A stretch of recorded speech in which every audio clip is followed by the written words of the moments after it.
எம்மையாளும் இடைமருதங்கள் செம்மையே உள்வார் வினை சிந்துமே கனியினும் கட்டிப்பட்ட கரும்பினும் பனிமலர் குழல் பாவை நல்லாரின் தனிமுடி கவித்தாலும் அரசினும் இனியன் தன் அடைந்தார்க்கு இடைமருதனே. திருச்சிற்றம்பலம். எல்லாம் வல்ல திருவுருளை இறங்குகிறேன். திருக்கைலாய பரம்பரை திருவாவடுதுறை ஆதீனம் ஸ்ரீலஸ்ரீ 24வது குருமகா சன்னிதானம் அவர்களின் முன்னாள் திருவடி கமலங்களை மனமொழிமைகளால் திசை நோக்கி போற்றி பணிந்து வணங்குகிறேன். நம்முடைய இடைமருதீசன் சாத்திர குழுவினுடைய அமைப்பாளர் சிவத்திருமதி சிவமலம்மா அவர்களை வணங்கிக் கொள்கிறேன். கோமல் ஓம் நமச்சிவாய அறக்கட்டளை திருப்பணி செல்வர் கோமலையா அவர்களை வணங்கிக் கொள்கிறேன். இந்த திங்கட்கிழமை தோறும் நடைபெறுகிற திருவிடைமருதூர் மும்மணி கோவை சிந்தனையில் இணைந்து கொண்டிருக்கிற சைவ தமிழ் அன்பர்கள் அத்தனை பேருடைய திருவடிகளையும் பணிந்து வணங்கி இன்றைய திருவிடைமருதூர் மும்மணி கோவை சிந்தனையை நாம் தொடர்வோமாக. திருவிடைமருதூர் மும்மணி கோவையினுடைய 28வது பாடலாக வழங்குகிற அகவல் பாவினுடைய ஒரு நீண்ட நெடும்பாடலாக 68 அடிகள் 66 அடிகளில் இயன்றிருக்கிற மிகப்பெரிய இந்த பாடலில் நாம் 2 வகுப்புகளில் 2 பகுதிகளை சிந்தித்திருக்கிறோம். நம்முடைய சிந்தனை 29வது அடி வரை நிறைவுற்றிருக்கிறது. அதனை தொடர்ந்து நாம் இன்று சிந்திக்க வேண்டும். அந்த வகையில் மிக விரைவாக முன்னாலே உள்ள அந்த 29 அடிகளை நான் படித்து விடுகிறேன். ஏனென்றால் நம்முடைய அன்பர்களுக்கு அவையெல்லாம் நன்றாக நினைவில் இருக்கும். எனவே அந்த முன் வகுப்புகளில் நடத்திய செய்திகளை நான் மீண்டும் நினைவு கூறாமல் பாடலுடைய அடிகளை மட்டும் நான் படித்துவிட்டு அதனுடைய தொடர்ச்சியாக இன்றைய வகுப்பை நாம் தொடர்ந்து சிந்திக்கலாம். அகவற்பா கொண்டலின் இருண்ட கண்டத்து எண்டோள் செவ்வான் உருவில் பையரவு ஆர்த்து சிறுபறை கடந்து நெறிதருப்பும் சடை மூவா முதல்வ முக்கண் செல்வ தேவதேவ திருவடி மருத மாசரு சிறப்பின் வானவராடும் பூசத்திருத்தம் புறக்கும் பொன்னி ஐராவணத்துறை ஆடும் அப்ப கைலாயவான கௌரி நாயக என்றெல்லாம் இடைமருதீசனை நம்முடைய திருவெண்காட்டடிகள் மிக அழகாக விழிக்கின்றார். அந்த விழியினுடைய பொருளெல்லாம் அன்பர்களுக்கு தெரியும். அதோடு மட்டுமல்லாமல் தொடர்ந்து 2 வாரங்களாக நம்முடைய மங்கையர்க்கரசி அம்மையார் அவர்கள் மிகச்சிறப்பாக இந்த பாடல்களை விண்ணப்பம் செய்து கொண்டே இருக்கிறார்கள். எனவே இந்த பாடல் வரிகளும் கூட கேட்டவுடனேயே அவற்றுடைய பொருளெல்லாம் புரிந்து கொள்ள அளவுக்கு மிக சிறப்பாக அவர்கள் விண்ணப்பம் செய்து கொண்டிருக்கிறார்கள். அவர்களுக்கு நம்முடைய நன்றியும் வணக்கம் என்று குறித்து அந்த பெருமானுடைய அருள் சுரந்ததனாலே நான் மீண்டும் இந்த நினைவு மட்டும் சொல்ல விரும்புகிறேன். பெருமானுடைய பொன் போன்ற திருவடிகளை பணிவதனாலே பெருமானுடைய அருள் சுரக்கிறது. அவ்வாறு அருள் சுரந்தமையினாலே பெரிய பதவிகளை பெரும் பதங்களை தவறாமல் பெற்றவர்கள் பலர் என்று சொல்லி அந்த பலர் யாரென்றெல்லாம் ஒரு பெரிய பட்டியல் எடுக்கிற பொழுது 1 உமையாள் நங்கை, 2 விநாயகப் பெருமானாகிய புழைக்கை பிள்ளை, 3 குமரவேளாகிய முருகப்பெருமான், 4 திருநெடுமால், 5 எல்லாவற்றையும் படைக்கின்ற உரிமையை பெருமானிடம் பெற்றிருக்கிற 4முகத்து ஒருவனாகிய பிரமதேவன், அதனைத் தொடர்ந்து தாருகனை அழித்த வீரக்கன்னியாகிய காளி, நாவின் கிளத்தியாகிய கலைமகள், பூவின் மடந்தையாகிய திருமகள், அடுத்து கோடி உருத்திரர்கள், வானோர் தலைவனாகிய இந்திரன், 4 கோடுகளை உடைய அதுவும் இந்திரனுடைய வாகனமாகிய ஐராவதம், 12 சூரியர்கள், சந்திரன், அக்னி, நிருதி, யமன், சுருதிகள், வருணன், வாயு, இருநிதி கிழவனாகிய குபேரன், அட்டமா நாகங்கள் என்று சொல்லப்படுகிற 8 நாகங்கள், அட்ட வசுக்கள் என்று சொல்லப்படுகிற 33 கோடி தேவர்களில் உள்ள அட்ட வசுக்கள், இப்படி இவர்கள் மட்டுமல்லாமல் 3 கோடி ஆன்ற முனிவரும், அடுத்து வசிஷ்டன், கபிலன், அகத்தியன், தும்புரு நாரதர் ஆகிய இவர்களெல்லாம் பெருமானே உன்னுடைய பொன் போன்ற திருவடிகளை பணிந்ததனாலே எண்ணற்ற அருள் பெற்றார்கள், பதம் பெற்றார்கள் என்று சொல்லி வந்தவர். இதுவரை சொல்லி வந்தவர்கள் எல்லாரும் விண்ணுலகத்திலே இருக்கிறவர்களாகவும் நாம் வழிபடுகிற கடவுளர்களாகவும் இருந்த நிலையில், அடுத்து நாம் வாழ்கிற இந்த உலகத்தில் தோன்றி நமக்கெல்லாம் உபதேசம் செய்து ஆச்சாரியர்களாக விளங்குகிற பெருமக்களை பற்றிய செய்திகளை குறிப்பிட்டு, அவர்களும் பெருமானே உன்னுடைய பொன் போன்ற அடிகளை போற்றியதனாலே அருள் பெற்றார்கள், பதம் பெற்றார்கள் என்ற செய்தியை குறிப்பிடுகிறார். அவர்கள் யார் என்றால், நாம் சென்ற வகுப்பில் நிறைவாக பார்த்தோம். 28, 29வது அடியிலே வசிஷ்டனும், கபிலனும், அகத்தியன் தானும், தும்புரு நாரதர் என்றிரு திறத்தரும் என்பதுவரை நாம் இதுவரைக்கும் பார்த்திருக்கிறோம். தும்புருவும் நாரதரும் பெருமானுடைய 2 மருங்கிலே இருந்து அருகில் இருந்து வீணை இசைக்கின்ற பேறு பெற்றவர்கள். அவர்களெல்லாம் பெருமானுடைய அருளை பெற்றிருக்கிறார்கள் என்று சொன்னவர் அடுத்து தொடங்குகிற பொழுது, வித்தக பாடல் முத்திரத்து அடியரும் நாம் இன்று சிந்திக்க வேண்டிய பகுதி இதுதான். வித்தக பாடல் முத்திரத்தடியரும் திருந்திய அன்பின் பெருந்துரை பிள்ளையும் அத்தகு செல்வம் அவமதித்து அருளிய சித்தமார் சிவவாக்கிய தேவரும் என்று நம்முடைய ஞானசம்பந்த பெருமான், நாவுக்கரசர், நபியாரூரர், மணிவாசக பெருமான் ஆகிய இவர்களை சொல்லி சிவவாக்கிய தேவர் என்ற ஒருவரையும் குறிப்பிட்டு அதுவரை சொன்னவர் இனி சொல்லுகிற செய்தியில் நம்முடைய திருடை மருதூரிலே கிழை கோபுர வாயிலே இருந்து பக்தி பெருக்காலே மிக அருமையான இந்த நூலை தந்த திருவெண்காட்டடிகள் யாரை குறிப்பிடுகிறார் என்றால், பெரிய அன்பின் வரகுணத்தேவரை பற்றி குறிப்பிடுகிறார். அந்த பெரிய அன்பின் வரகுணத்தேவரை பற்றி பல செய்திகளை குறிப்பிடுகிற இந்த பாடலில் கடைசியில் நிறைவாக என்ன சொல்கிறார்? இப்படி உன்னை போற்றி இறைஞ்சி ஏத்தி வருந்தி வாழ்த்தி இவர்களெல்லாம் பேறு பெற்றார்கள். பெருமானே, நான் அவர்களைப் போல போற்றவோ இறைஞ்சவோ வாழ்த்தவோ வணங்கவோ இல்லை என்றாலும் எப்பொழுதும் நின்னையே கருதி இருக்கிறேன். என்னுடைய தியான பொருளாக நீயே இருக்கிறாய். ஆலிங்க பெருமானே, நீயே என்னுடைய தியான பொருளாக இருக்கிறாய். இந்த உலகத்திலே இருக்கிற நன்மைகள் தீமைகள் எல்லாவற்றுக்கும் காரணம் நீதானே தவிர நாங்களெல்லாம் இல்லை. அப்படி ஒரு தீமை இருக்குமானால் அந்த தீமைக்கு நானே காரணம் என்று என்னையே அடையாளமாக, என்னையே எடுத்துக்காட்டாக கொள்ளலாம் என்று மிக பணிவோடும் அடக்கத்தோடும் நம்முடைய திருவெண்காட்டடிகள் குறிப்பிடுகிறார். இப்பொழுது நாம் பார்க்க வேண்டிய பகுதி திருந்திய வித்தக பாடல் முத்திரத்தடியர்.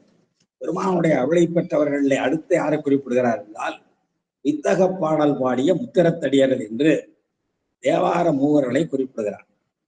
அவர்கள் பாடியவையெல்லாம் வித்தக பாடல்கள். ஞானம் கல்வியும் நமக்கு தருகின்ற இத்தகம் என்றால் இத்தகம் பேச வேண்டாம் என்று அவருடைய பெருமானே சொல்வது போல சேக்கடார் சுவாமிகள் பாடி காட்டுவார். அப்போ இத்தகம் என்பது மிக பெரும் திரள். அவர்கள் பெருமானை பற்றிய அவருடைய திருவடி சிந்தனையை எப்பொழுதும் இடைவிடாது கொண்டிருந்தமையினாலே அதுவே அவர்களுக்கு கல்வியை தந்தது, ஞானத்தை தந்தது.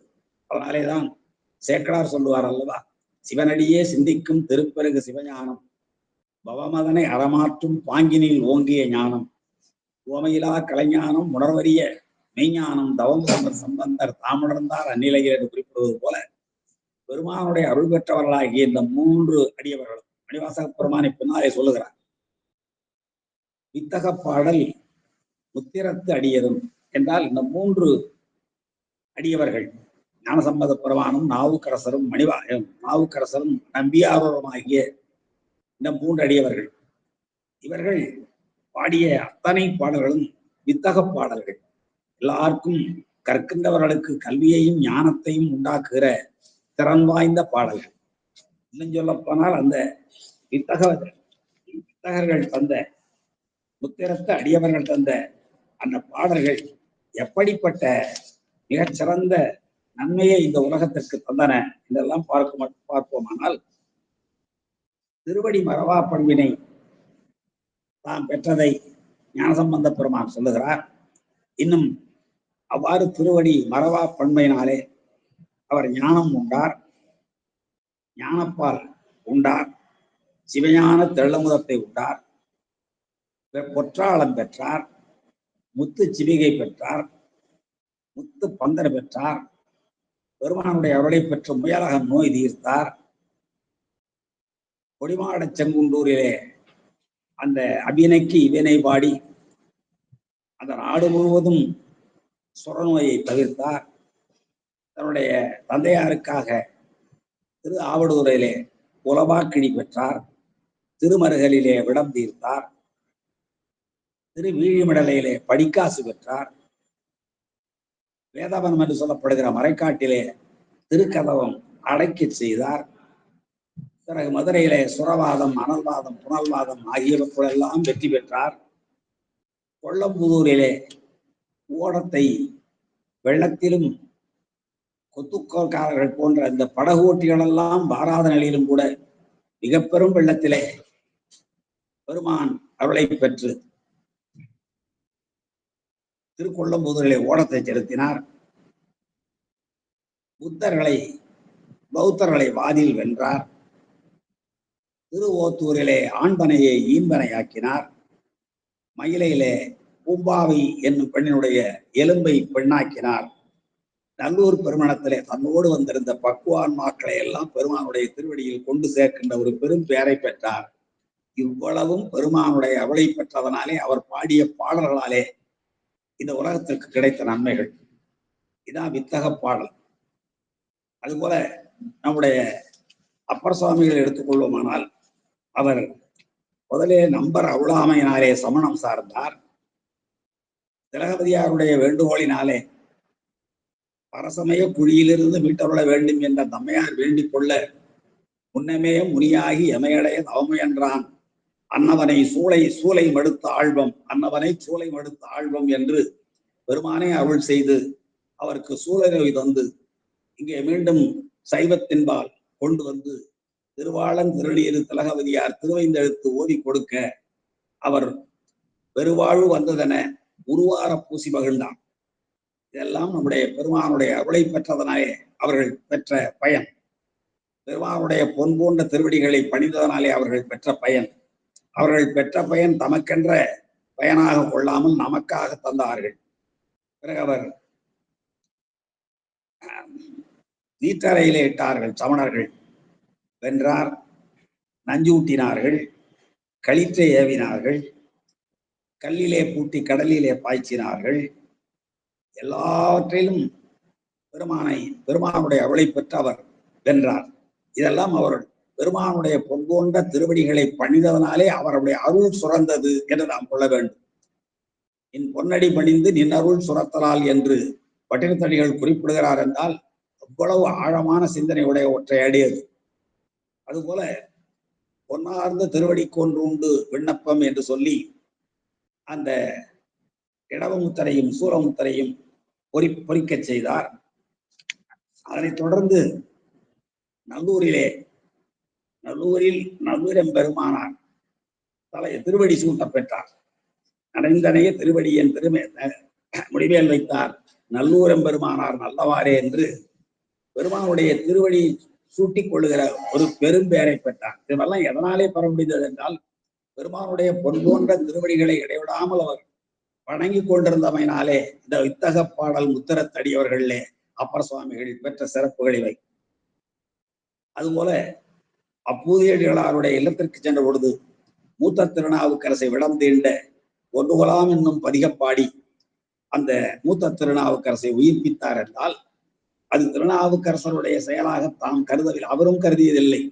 பெருமானுடைய அருளை பெற்று பெருமானுடைய சிறப்புகளைத்தான் 1 கொலாம் 2 கொலாம் 3 கொலாம் என்று 10 கொலாம் என்பது வரை தொடர்ந்து பெருமானுடைய சிறப்புகளையே பாடித்தான் அந்த விடநோயை விடத்தை தீர்த்தார். எனவே பெருமானுடைய பொன்னடி படிந்ததனாலே அவர் பெற்ற பயன் அது. அதுபோல இங்கே திருவேழிமலையிலே எப்படி ஞானசம்பந்த பெருமான் படிக்காசு பெற்று அந்த பஞ்சகாலத்திலே வர்க்கட நேரத்திலே அடியார்களுடைய பசிப்பணி அகற்றினாவோ அதை போலவே நம்முடைய நாவுக்கரசர் பெருமானும் படிக்காசு பெற்றார், அதுவும் வாசியில்லா காசு பெற்றார் என்பதெல்லாம் நாம் அறிந்த உண்மைகள். மறைக்காட்டிலே கதவம் திறக்க பாடினார், ஞானசம்பந்த பெருமான் அழைக்க பாடினார். இவர் மறைக்காட்டிலே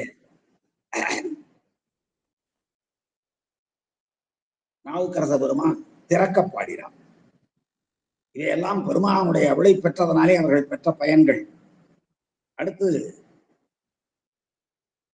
அந்த திருவாயூரிலிருந்து புறப்பட்டு போற பொழுது அந்த ஆடற்காட்சியினை ஞானசம்பந்த பெருமான் கண்டு அவருக்கு காட்ட இவரும் கண்டு மகிழ்ந்தார். பழையாறையில் சமணர்கள் செய்த தீச்செயல்களை பெருமானுடைய அருள் பெற்று விளக்கினார். கைலை பயணம் மேற்கொண்டார்.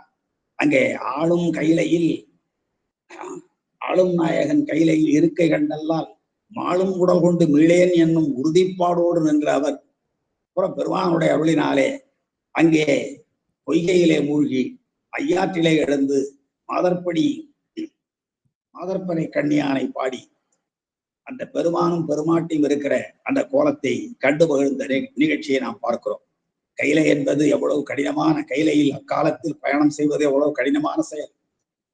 அதை நம்முடைய நாவுக்கரச பெருமானுடைய அருளி பெருமானுடைய பொன்னடிகளை பழிந்ததனாலே அவருடைய அருள் சுரந்தமையினாலே அவர் பெற்ற அற்புத செயல். இதுபோல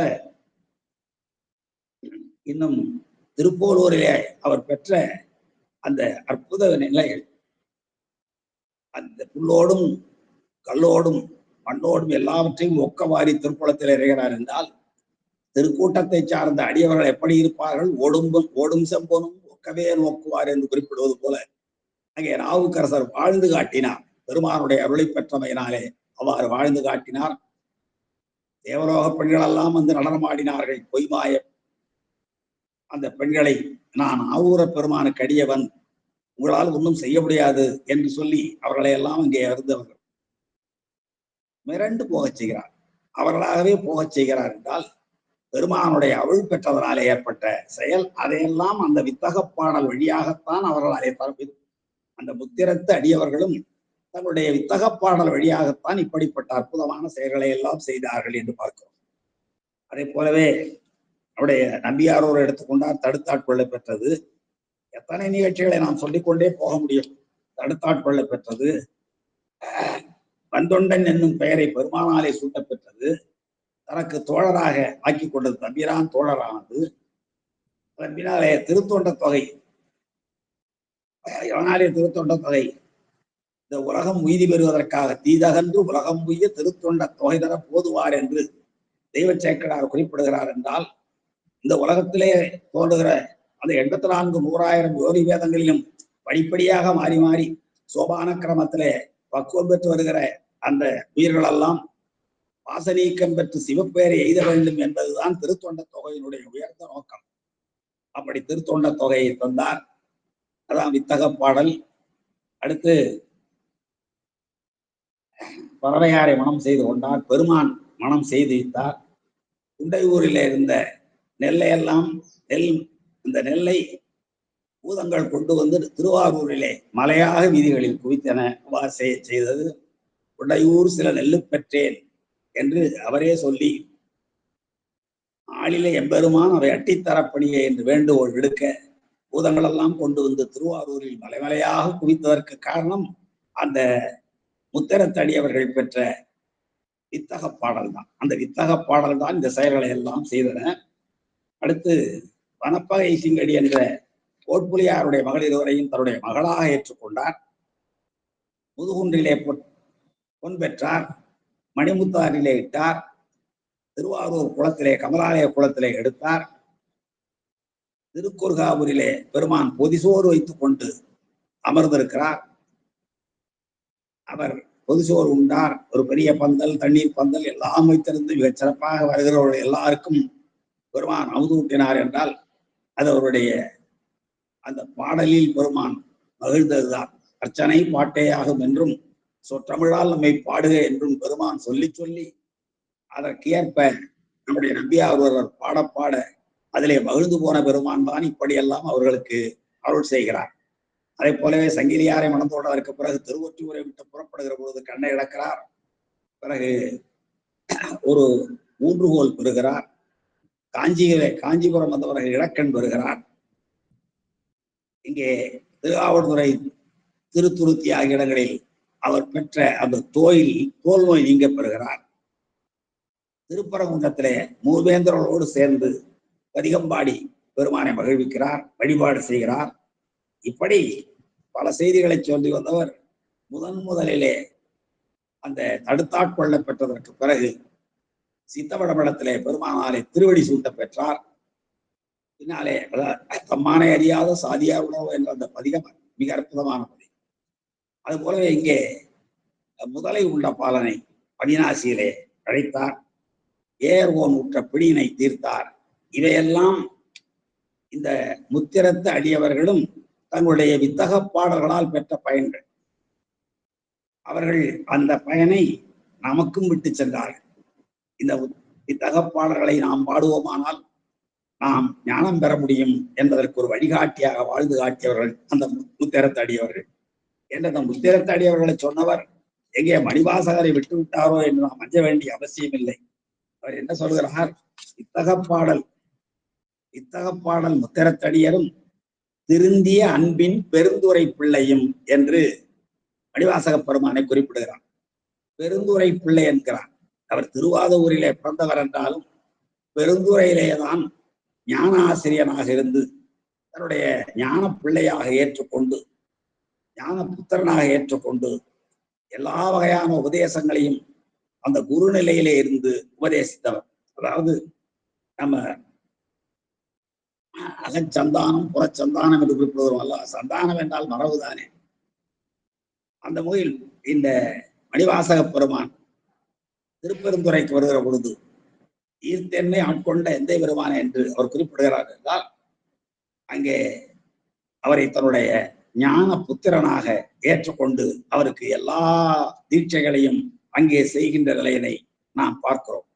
இன்னும் மணிவாசக பெருமான் பெற்று செய்த அற்புதங்கள் மிகப்பெரியவை. திருவாசகம் ஒன்று போதும் என்றாலும் சிலவற்றை நாம் பார்க்க வேண்டும். திருப்பெருந்துறையிலே ஈர்த்தாட்கொண்டது முன்னே நாம் சிந்தித்தோம்.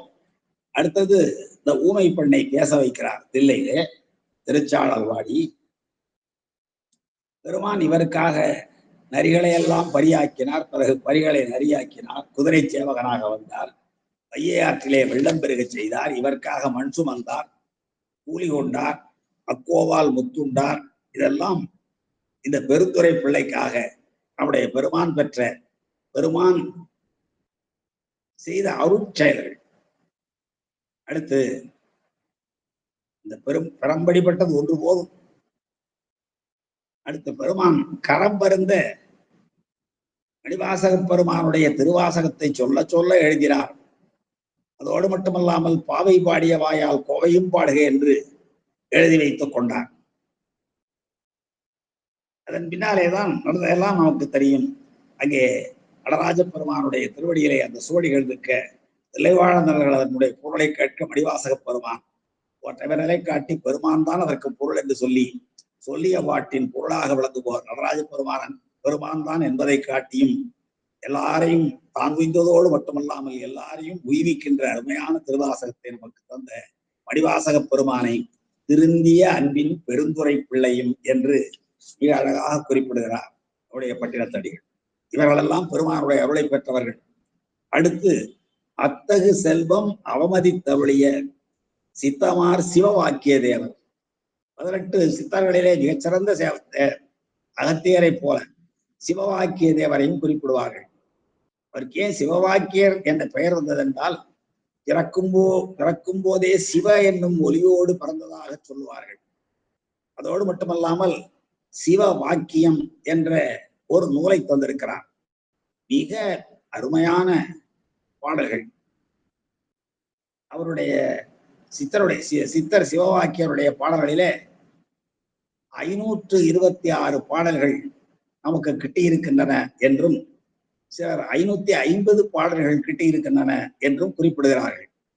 அந்த பாடல்களை எல்லாம் பார்ப்போமானால் அவையெல்லாம் திருமூலருடைய திருமந்திர பாடல்களுக்கு இணையாக விளங்குகிறது. அவரை சொல்லுகிற பொழுது அத்தகு செல்வம் அவமதித்து அவளிய சித்தமார் சிவவாக்கியர் என்று குறிப்பிடுகிறார். அத்தகு செல்வம் என்றால் என்ன?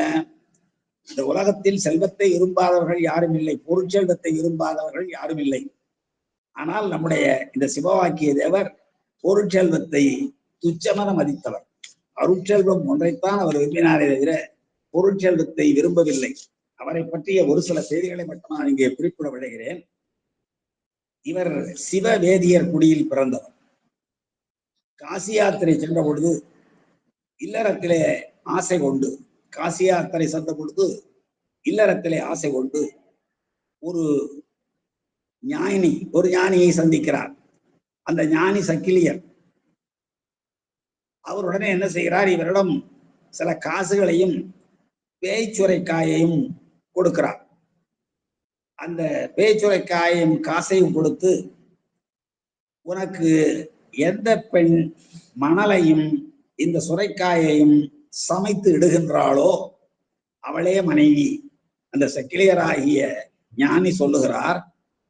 இவரிடம் கொஞ்சம் காசு கொடுக்கிறார், ஒரு பேய்ச்சுரைக்காயை தருகிறார். என்ன சொல்லுகிறார்? இந்த பேய்ச்சுரைக்காயையும் மணலையும் உனக்கு எவள் ஒருத்தி உணவாக சமைத்து நீ விருப்பமோடு உண்பதற்கு ஏற்ப தருகிறாளோ அவளே உன்னுடைய மனைவி என்று சொல்லி அவர் உபதேசம் செய்கிறார். அவ்வாறு பெற்ற இவர்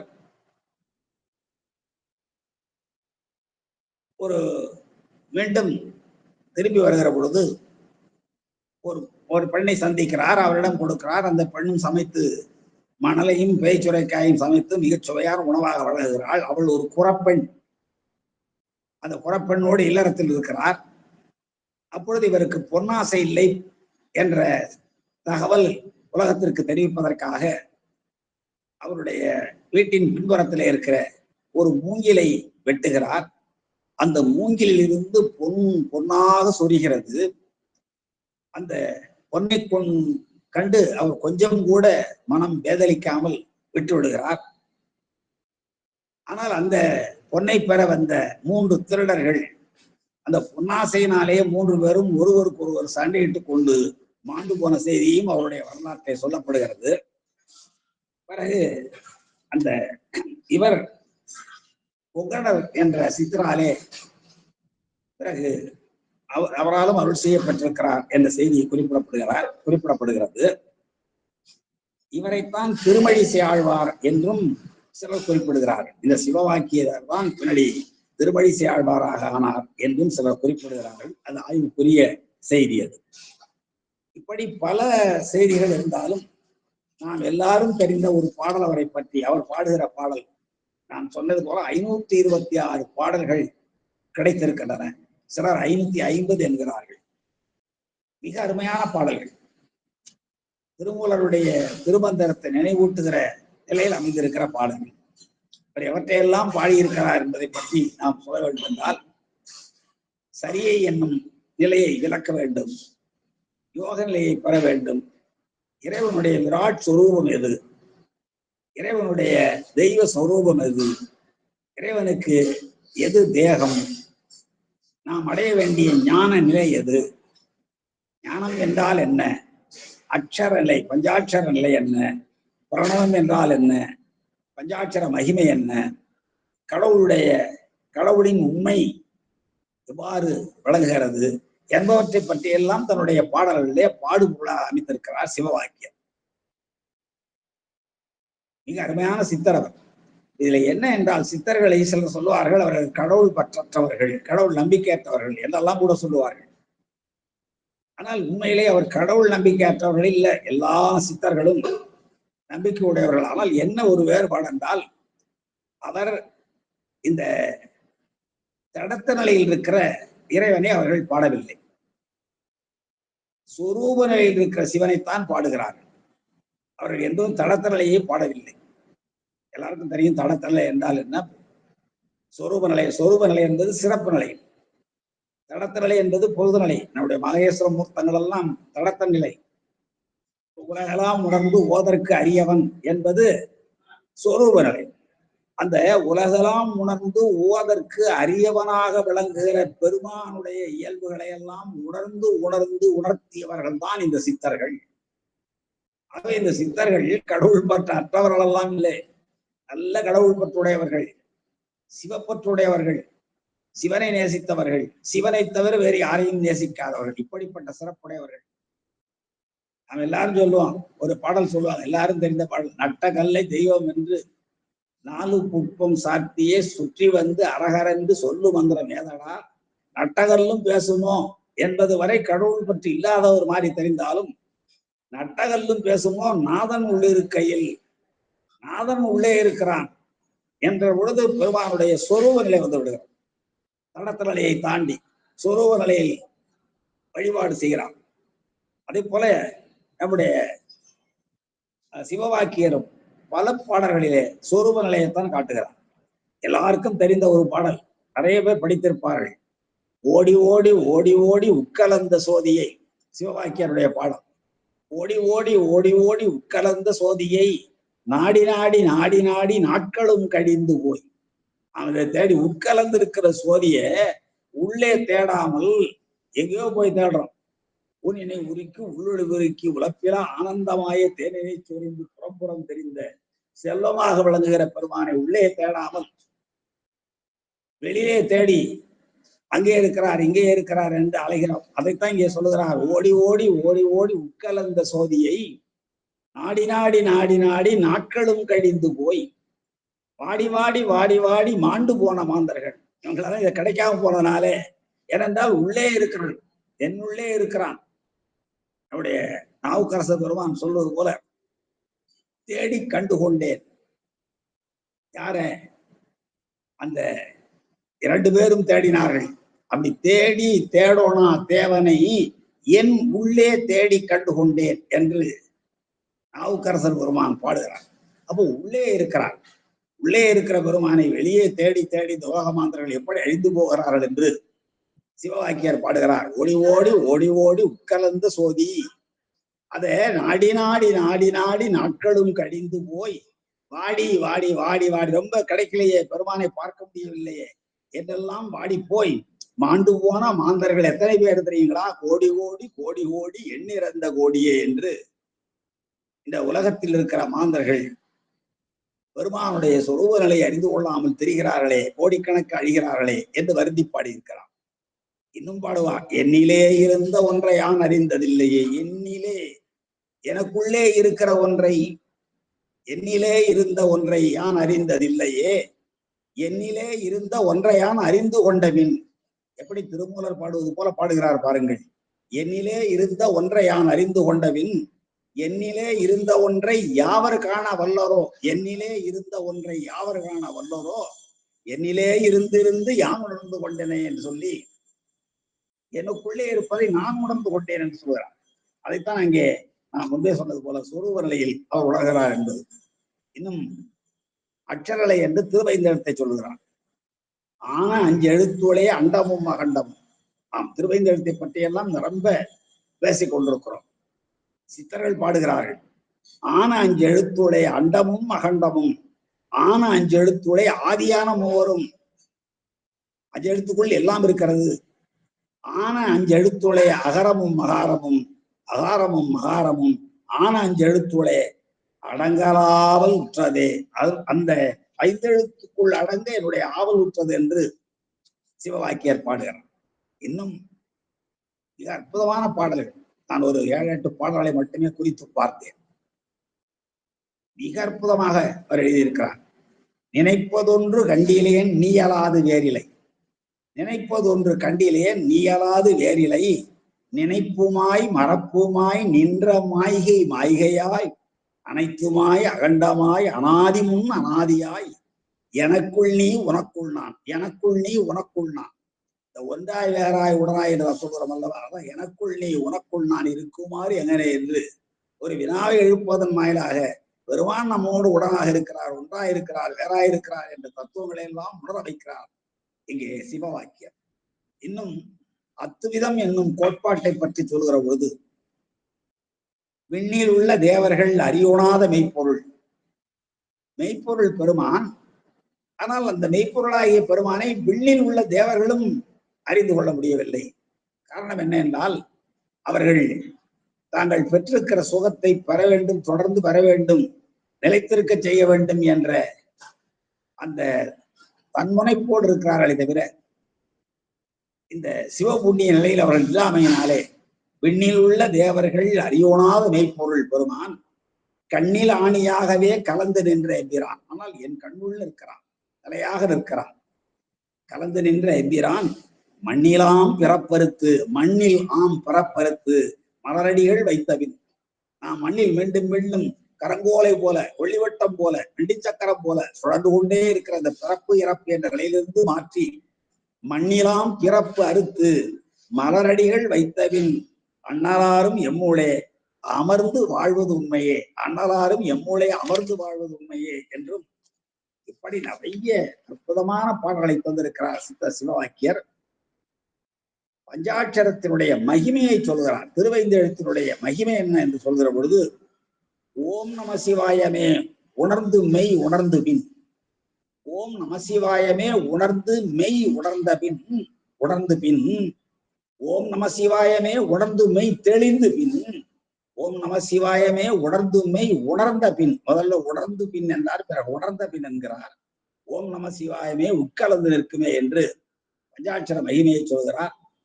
இப்படி நாம் பார்க்கிற பொழுது சிவவாக்கியருடைய பாடல்களிலே 526 பாடல்கள் கிடைத்திருப்பதாக சொல்கிறார்கள். நரம்ப பதிப்புகளில் அவருடைய பாடல்கள் எல்லாம் வெளிவந்திருக்கின்றன. மிக அருமையான பாடல்கள். இவர் 9ஆம் நூற்றாண்டில் வாழ்ந்திருக்கலாம், 10ஆம் நூற்றாண்டில் வாழ்ந்திருக்கலாம் என்றெல்லாம் ஆய்வாளர்கள் ஆய்வு செய்து கொண்டிருக்கிறார்கள். இவரும் திருமழிசை ஆழ்வார் ஒருவர் தான், இவர் தான் திருமழிசை ஆழ்வாரானார் என்ற குறிப்பு இருக்கிறது. ஆனால் இவர் இந்த சிவவாக்கியர் சமணம், பௌத்தம், சைவம், வைணவம் ஆகிய எல்லா சமயங்களையும் ஆழ்ந்து அறிந்தவர். சித்தம் தெளிவிக்கும் சிவவாக்கியர் என்று இவரை சொல்லுவார்கள். சித்தம் தெளிவிக்கும் சிவவாக்கியர் என்று இவரை குறிப்பிடுவார்கள். இவரது பாடல்களிலே அன்பு, இரக்கம், தொண்டு ஆகியவையெல்லாம் மிகச் சிறப்பாக குறிப்பிடப்பட்டிருக்கின்றன. இவர் எழுதிய ஒரே நூல் சிவவாக்கியம் என்பது, அதுதான் இங்கே மிக அருமையான நூலாக நிறைய பதிப்புகள் வெளிவந்திருக்கின்றன. இவருடைய பாடல்கள் எல்லாம் திருமூலருடைய திருமந்திரத்துக்கு இணையாக சொல்லப்படுகின்றன. அதிலே ஒரு பாடல் மிக அருமையான பாடல். ஓதி வைத்த நூல்களும் உணர்ந்து கற்ற கல்வியும், ஓதி வைத்த நூல்களும் உணர்ந்து கற்ற கல்வியும், மாது மக்கள் சுற்றமும் மறக்க வந்த நித்திரை. இந்த இடத்துல நித்திரை என்பது சாவு, மரணம். ஓதி வைத்த நூல்களும், நாம் படித்த நூல்கள், உணர்ந்து கற்ற கல்வியும், அதனால் நாம் பெற்ற சிவையான கல்வி, இன்னும் மாது மக்கள் சுற்றம் ஆகியவை எல்லாவற்றையும் மறப்பதற்கு நமக்கு வருகின்ற ஒரே வழி என்ன என்றால் மரணம்தான். அவ்வாறு அது வந்தவுடனே ஏது புக்கொழித்ததோ எங்குமாகி நின்றதோ சோதி புக்கொழித்த மாயம் சொல்லடா சுவாமியே என்று போலியாக தெரிந்து கொண்டிருக்கிறவர்களை பார்த்து இவ்வாறு வினாவுவதாக இந்த பாடலிலே சிவவாக்கியர் சித்தர் குறிப்பிடுவதை பார்க்கிறோம். இப்படி நம்முடைய சிவவாக்கியர் மிக அருமையான உலக செல்வங்களை வெறுத்தவர், அருட்செல்வத்தை போற்றியவர். அந்த அருட்செல்வம் தான் நிலையானது என்பதை உலகத்திற்கு உணர்த்துவதற்காக பல அற்புதமான பாடல்களை பாடியவர் சிவவாக்கியர். அவரையும் சொல்லுகிறார் நம்முடைய பட்டினத்தடிகள். எப்படி சொல்லுகிறார்? அத்தகு செல்வம் அவமதித்தருடைய, அத்தகு செல்வம் அவமதித்தருடைய. இந்த உலகத்தில் எல்லாரும் செல்வம் செல்வம் என்று தேடி ஓடுகிறார்களே, அந்த நிலையற்ற செல்வத்தை அவமதித்து நிலையான பொருட்செல்வத்தை, அதாவது அருட்செல்வம் தான் நிலையானது, அந்த அருட்செல்வத்தை மதித்தருளிய, அத்தகு செல்வம் அவமதித்தருளிய, பொருட்செல்வத்தை அவமதித்தார் என்பதனாலேயே அவர் அருட்செல்வத்தை போற்றினார் என்பதை நாம் புரிந்து கொள்ளலாம். அத்தகு செல்வம் அவமதித்தருளிய சித்தமார், சித்தமார் மனமெல்லாம் நிறைந்திருந்த, சித்தமெல்லாம் நிறைந்திருந்த சிவவாக்கிய தேவரும் ஆக இத்தனை பேரும் பெருமானே உன்னுடைய பொன் போன்ற திருவடிகளை பணிந்து நின் அருள் பெற்று மிக பெரும் பதங்களை தவறாமல் பெற்றார்கள் என்று சொல்லியவர் இனிமேல் திருவிடை மருதூரிலே வரகுண பாண்டியன் என்ற ஒரு பாண்டிய மன்னன் செய்த அற்புத செயல்களை எல்லாம் குறிப்பிடுகிறார். நாம் படைமடம் கொடைமடம் என்று சில செய்திகளை கேள்விப்பட்டிருப்போம். கொடைமடம் என்றால் என்ன என்றால், கொடுப்பார்களை தவிர இந்த இவருடைய கொடை அறிவு சார்ந்ததா என்று எண்ணி பார்த்தால் சற்று வியப்பாக இருக்கும். இது அறிவுக்கு பொருத்தமாக இல்லையே என்று சொல்லுவதுதான் கொடைமடம். எடுத்துக்காட்டாக சொல்ல வேண்டும் என்றால், நாம் கடையெழு வள்ளல்களை பார்க்கலாம். பாரி ஒரு நாள் அரண்மனைக்கு திரும்பி வந்து கொண்டிருக்கிறான். ஒரு முல்லை கொடி கொழுகொம்பின்றி அலைந்து கொண்டிருக்கிறது, அசைந்து கொண்டிருக்கிறது. அவன் உடனே என்ன செய்கிறான், தான் ஏறி வந்த தேரையே அந்த முல்லை கொடிக்கு படர்வதற்காக விட்டு விடுகிறான். அவன் ஒரு அரசன், தேரில் போகிறான். விரைந்த அரண்மனைக்கு சென்று சில ஆட்களை அனுப்பி அந்த முல்லை கொடிக்கு, அசைந்து கொண்டிருக்கிற அலைந்து கொண்டிருக்கிற முல்லை கொடிக்கு ஒரு பந்தரிட செய்திருக்கலாம்.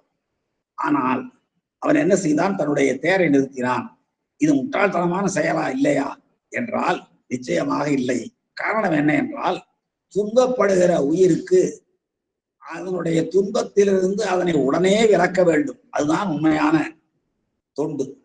அந்த வகையில் அந்த கொழுகும்பின்றி அசைந்து கொண்டிருக்கிற முல்லை கொடிக்கு உடனே வந்து அந்த தன்னுடைய தேரை அங்கே நிறுத்துகிறான், அதனுடைய துன்பத்தை போக்குகிறான்.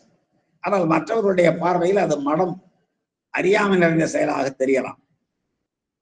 காட்டகத்து நடுங்கிக் கொண்டிருக்கிற ஒரு மயில், அந்த மயில் சாதாரணமாக தோகை விரித்து ஆடி இருக்கலாம். ஆனால் இவன் என்ன நினைக்கிறான், அது குளிரால் நடுங்குகிறது என்று பேகன் என்ற ஒரு வள்ளல், கடையேழு வள்ளல்களே ஒருவன் பேகன், அவன் மயில் தோகை விரித்து ஆடுகிறது அல்லது அந்த தோகை நடுக்குமாறு அசைக்கிறது. அந்த அசைவை பார்த்த உடனே அவன் என்ன நினைக்கிறான், நம்மை போல நாம் குளிரில் போகிற பொழுது நம்முடைய உடம்பெல்லாம் நடுங்குகிறது பார்க்கிறோம், கைகால்கள் எல்லாம் விடவெடுத்து போகின்றன, விடவிடன்னு ஆடுகின்றன, பற்கள் அசைகிறது. இவற்றையெல்லாம் பார்க்கிற பொழுது இந்த மயிலும் குளிரால் நடுங்குகிறதோ என்று கருதி தன்னுடைய போர்வையை போத்துகிறான் என்றால் இது முட்டாள்தனமான செயலா? இல்லை இல்லை, அதனுடைய துன்பத்தை போக்க வேண்டும் என்று உடனே கருதி அன்பின் செயல். இப்படி 7 வள்ளல்கள் இருக்கிறார்கள். கடையேழு வள்ளல்கள், தலையேழு வள்ளல்கள், இடையேழு வள்ளல்கள் எல்லாம் பிரிப்பார்கள். இந்த செயலெல்லாம் அறிவுபூர்வமான செயலா என்று ஆய்ந்து பார்த்தால் அறிவுபூர்வமான செயலாக விளங்காது, உணர்வுபூர்வமான செயல். உணர்ச்சிக்கு மதிப்பு. அது படுகிற துன்பத்தை உடனடியாக தானும் தீர்க்க வேண்டும் நினைக்கிறான். அறிவினால் ஆகுவதுண்டோ பிரிதின் நோய் தன்னோய் போல் போற்றாக்கடை என்பது ஒரு குறள். நாம் பெற்ற அறிவினால் என்ன பயன் என்றால், மற்றோர் உயிர் அடைகிற துன்பத்தை உடனே தான் அடைந்த துன்பமாக கருதி உடனே போக்க முயற்சி பண்ண வேண்டும். அதுதான் நாம் பெற்ற அறிவின் பயன். அதனாலேதான் நம்முடைய கடையேழு வள்ளல்கள் எல்லாம் தாங்கள் பார்த்த காட்சியை உடனடியாக அதனுடைய துன்பத்தை எல்லாம் போக்க வேண்டும் என்று கருதி அந்த செயலை செய்கிறார். அந்த கடையேழு வள்ளல்களை எப்படி கொடைமடம் பட்டவர்கள் என்று சொல்கிறார்களோ அதை போலவே நம்முடைய வரகுண பாண்டியன் இங்கே சில செயல்களை செய்கிறார். உலகவர் பார்வையிலே அது கொடைமடம் போல, மடம்பட்ட அறிவுக்கு சற்று புறம்பான செயல் போல தோன்றினாலும் அவன் எவ்வளவு பெரிய பக்தியின் அடிப்படையில் செய்தான், உயிரிழத்து கொண்ட அன்பின் அடிப்படையில் செய்தான் என்பதை பார்க்கிற பொழுதுதான் அந்த வரகுண பாண்டியனுடைய பெருமையெல்லாம் நாம் உணர்ந்து கொள்ள முடியும். அந்த வரகுண பாண்டியனுடைய செயலை அடுத்து சொல்லிக் கொண்டே வருகிறார். வெள்ளை நீரு மெய்யில் கண்டு, வெள்ளை நீரு மெய்யில் கண்டு கள்ளன் கையில் கட்டவிழ்ப்பித்தும் ஒரு செயலை செய்கிறார். ஒரு திருடன் அவன் என்ன செய்கிறான், உண்மையாகவே திருடி விட்டு வருகிறான். காவலர்கள் எல்லாம் அவனை விரட்டி விடுகிறார்கள். வரகுண பாண்டியனிடம் கொண்டு சென்று அவனை தண்டனை கொடுப்பதற்காக காவலர்கள் பற்றி இழுத்து செல்கிறார்கள். அப்பொழுது அவன் என்ன செய்கிறான், சுடுகாட்டு வழியாக வருகிற பொழுது அது சுடுகாட்டு சாம்பலை எல்லாம் தன் மீது அள்ளி பூசிக் கொள்ளுகிறான் அந்த திருடன். அவன் உண்மையிலேயே திருடியவன் தான். வர்ற வழியிலே காவலர்களாலே பிடித்து வருகிற வழியிலே ஒரு சுடுகாடு வருகிறது. அந்த சுடுகாட்டு சாம்பல்ல விழுந்து புரண்டு தன்னுடைய உடலெங்கும் சாம்பலை பூசி கொண்டவனாக அவன் வருகிறான். அதோடு மட்டுமல்லாமல் அவன் அரகர அரகர என்று சொல்லியும் வருகிறான்.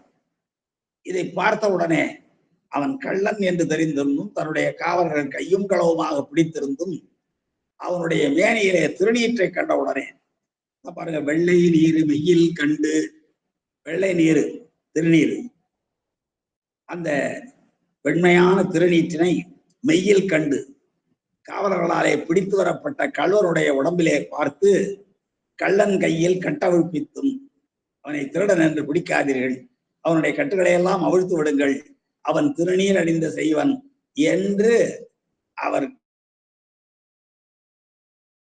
திருடனாகவே இருந்தும் காவலர்களாலே பிடிக்கப்பட்டும் கூட அவருடைய மேனியிலே திருநீற்றை கண்டதனாலே அந்த கள்ளனுடைய கையிலே இருந்த கட்டுகளை அவிழ்த்து விட்டான் இந்த வரகுண பாண்டியன் என்ற மன்னன். அவன் செய்த ஒரு செயல் இது. இப்படி பல அற்புதமான செயல்களை செய்து வருவதை நாம் அடுத்தடுத்து பார்க்க இருக்கிறோம்.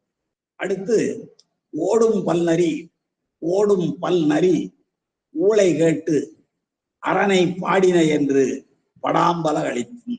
எப்படி அந்த வேகன் மயிலுக்கு போர்வையை போர்த்தினானோ அதை போலவே இங்கே வரகுண பாண்டியர் என்ன செய்கிறார், பல நரி ஓடுகிற பொழுது ஊளையிட்டு கொண்டே ஓடுகின்றன. அந்த ஊளை சத்தத்தை கேட்டு இந்த நரிகளெல்லாம் நம்முடைய பெருமானை பாடின. ஏனென்றால் அந்த நரிகளுக்கு சம்பு என்ற ஒரு பெயர் உண்டு தமிழ்ல.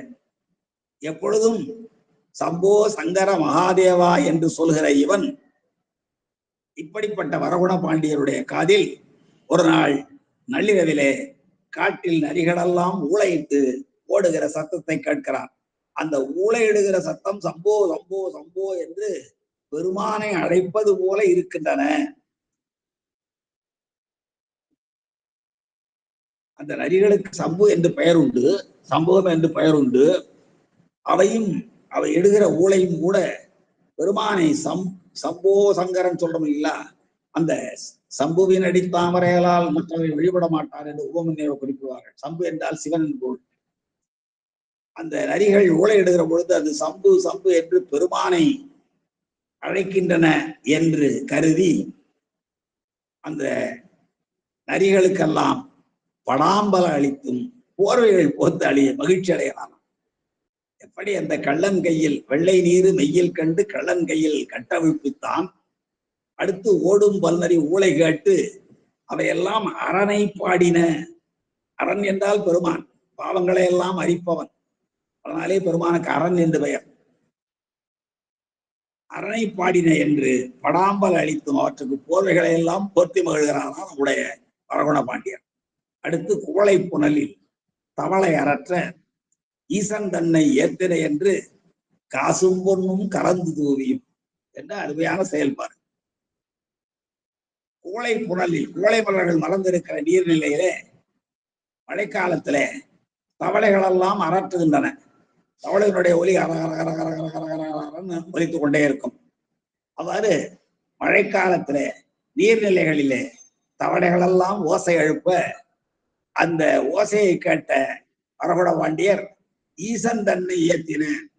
அவை பொதுவாக அரகர அரகர கரகர கரகரன்னா தவளைகளுடைய ஒலி வரும். அவை பெருமானுடைய திருப்பெயரை சொல்லி சொல்லி ஏத்துகின்றன, போற்றுகின்றன என்று அவற்றுக்கு காசும் பொன்னும் கலந்து தூவினார். ரத்தனங்களையும் நவரத்தனங்களையும் பொற்காசுகளையும் கலந்து அந்த தவளைகள் ஒலி எழுப்புகிற அந்த திருக்குளத்திலே வீசினார் என்று அவருடைய செயல் சொல்லப்படுகிறது. இப்போ அந்த காசும் பொன்னும் கலந்து தூவியதனாலே தவளைகள் மகிழ்ந்து விடுமா என்றெல்லாம் நாம் யோசித்தால் அங்கே அறிவுபூர்வமாக சிந்திக்காதீர்கள், உணர்வு பூர்வமாக பாருங்கள். உணர்வு பூர்வமாக அவர் என்ன சொல்லுகிறார், என்ன நினைக்கிறார்? இவை நம்முடைய பெருமானை பாடுகின்றன. அது இயல்பாகவே மாரிக்காலத்தில குளத்திலே இருக்கிற தவளைகள் அரகர அரகர என்னும் ஒலியை இயல்பாக ஒலிக்கும். அந்த ஒலியை கேட்ட வரகுண பாண்டியர் இவையெல்லாம் நம்முடைய ஈசன் தன்னை ஏத்தின, நம்முடைய பெருமானை புகழ்ந்து பாடின என்று காசும் பொன்னும் கலந்து தூவினாராம். அவ்வாறு கலந்து தூவியவர் பின்னாலே வழிபடும் ஒருவன் மஞ்சனத்தி ஏற்றிய இந்த அற்புதமான செயலை சொல்லிவிட்டு நான் இன்றைய வகுப்பை நிறைவு செய்வேன். எஞ்சியவற்றை நாம் மீண்டும் அடுத்த வாரம்தான் சிந்திக்க வேண்டும்.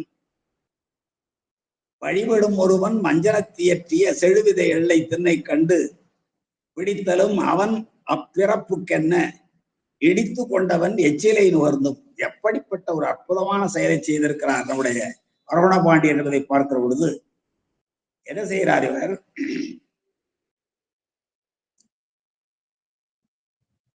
அந்த சிவாலயத்துல பெருமானுடைய திருமஞ்சனத்துக்காக, பெருமானுடைய அபிஷேகத்திற்காக செக்கில் எண்ணெய் ஆட்டுகிறார்கள்.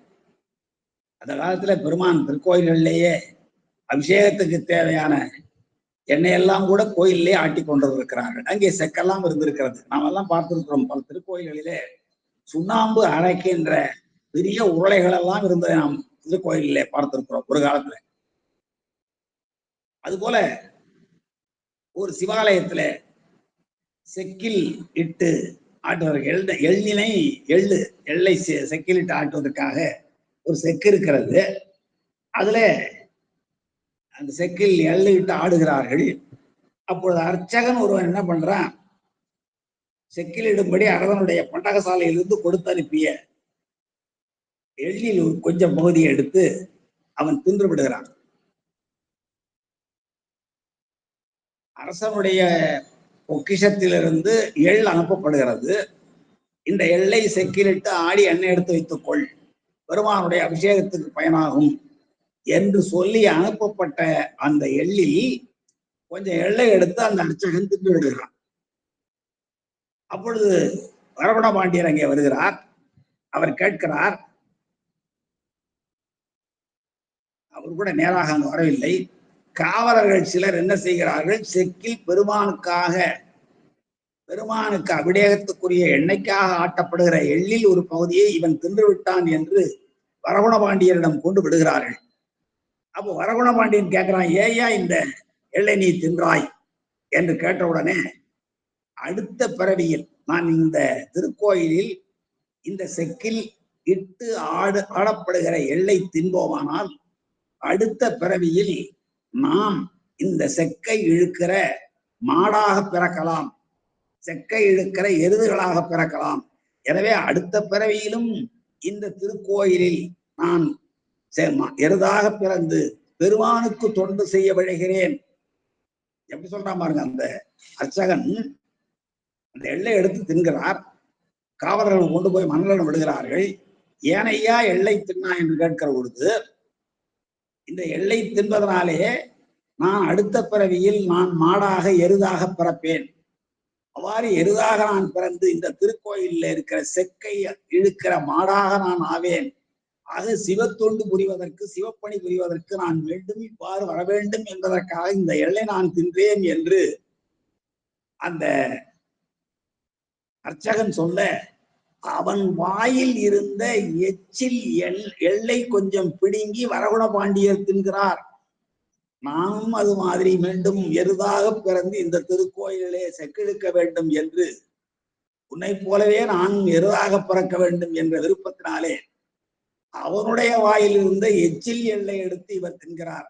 அந்த செய்திதான் இங்கே சொல்லப்படுகிறது. வழிபடும் ஒருவன் அர்ச்சகன், பெருமானுடைய திருக்கோயிலே வழிபாடு செய்கின்ற, பரார்த்த பூஜை செய்கிற அர்ச்சகன் ஒருவன் மஞ்சனத்தியற்றிய பெருமானுக்கு திருமஞ்சனத்திற்காக செக்கிலிட்டு ஆளப்படுகிற செழுவித எள்ளை, நல்ல எள்ளை கூட நல்ல எள்ளை எல்லாம் நம்ம நல்ல நிலையே தெரியும் நமக்கு. எள்ளு முற்றியதா அல்லது பிஞ்சான எள்ளா என்றெல்லாம் பார்ப்பார்கள். இது செழுமையான விதை. பெருமானுக்கு கொடுக்கிற எல்லாமே உயர்ந்த பொருளாக இருக்க வேண்டும். நன்றாக நினைவில் கொள்ள வேண்டும். பெருமானுக்கு நாம் படைக்கின்ற அத்தனை பொருளும் மிக உயர்வானதாக இருக்க வேண்டும். அது நாம் பெருமானுக்கு கொண்டு செல்கிற மலராக இருந்தாலும் சரி, அர்ச்சனைக்காக கொண்டு செல்கிற தேங்காய் பழம் முதலான வகையா இருந்தாலும் சரி, மிக உயர்ந்த பொருளைத்தான் பெருமானுக்கு நாம் படைக்க வேண்டும். ஏனென்றால் இந்த உலகத்தில் நம்மை எல்லா சிறப்புகளையும் தந்து, பூவன போகங்களை எல்லாம் தந்து, அகக்கரணங்கள் புறக்கரணங்களை எல்லாம் செம்மையாக தந்து, இந்த உலகத்தில் எல்லாவற்றையும் அனுபவித்து வா என்று அனுப்பி இருக்கிற பெருமானுக்கு நாம் காட்டுகிற நன்றி கடன் உண்மையான நன்றி கடனாக இருக்குமானால் மிக உயர்ந்த பொருளையே பெருமானுக்கு தர வேண்டும். அதனாலேதான் இந்த